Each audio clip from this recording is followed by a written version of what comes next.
Bismillahirrahmanirrahim. I always pictured that one day I would be speaking at this summit, and I always promised myself that whenever I got this opportunity, I would raise the first and foremost, the most important question about whenever in the Western countries people blaspheme our Prophet, peace be upon him, I always felt that the response from the Muslim Ummah, the OIC, I always felt it was lacking. The OIC owes a responsibility. Us heads of the states, we have a responsibility to the Muslim world. When anyone in the Western world blasphemes our Prophet, peace be upon him, it is a failure of the OIC that we have not been able to explain to the Western countries that the love and affection that we feel for our Holy Prophet, that how he lives in our hearts. It was up to us to explain to the Western people that the amount of pain they cause us when they ridicule or mock our Holy Prophet. We must, in the forums like the United Nations, forums like the European Union, we must explain to them that they cannot hurt the sentiment of 1.3 billion people under the garb of freedom of expression. The Jewish community has very successfully explained to the world that any misinterpretation of the Holocaust gives them pain.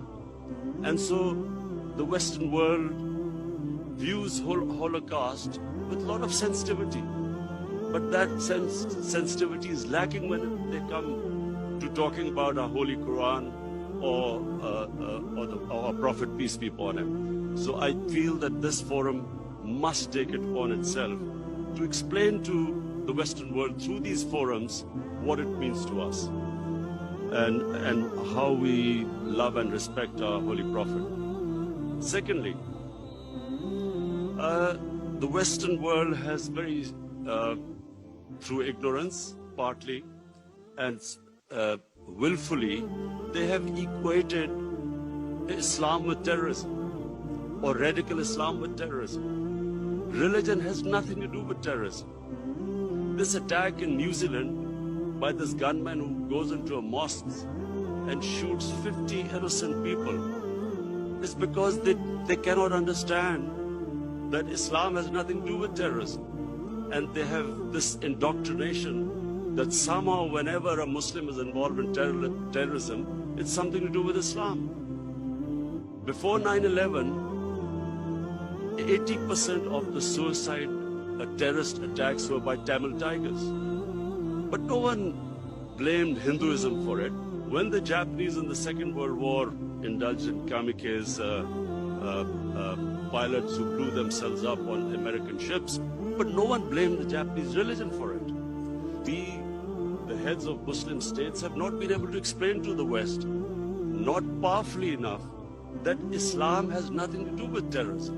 Political struggles have everything to do with terrorism.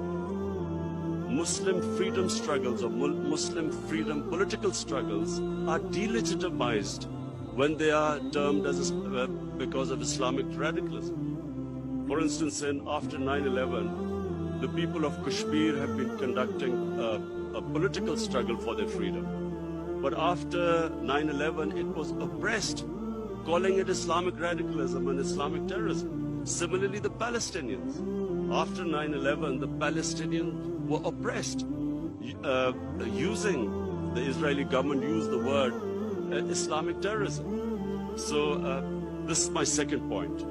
I feel that from this forum, we must take a stand. We must de-link terrorism with Islam.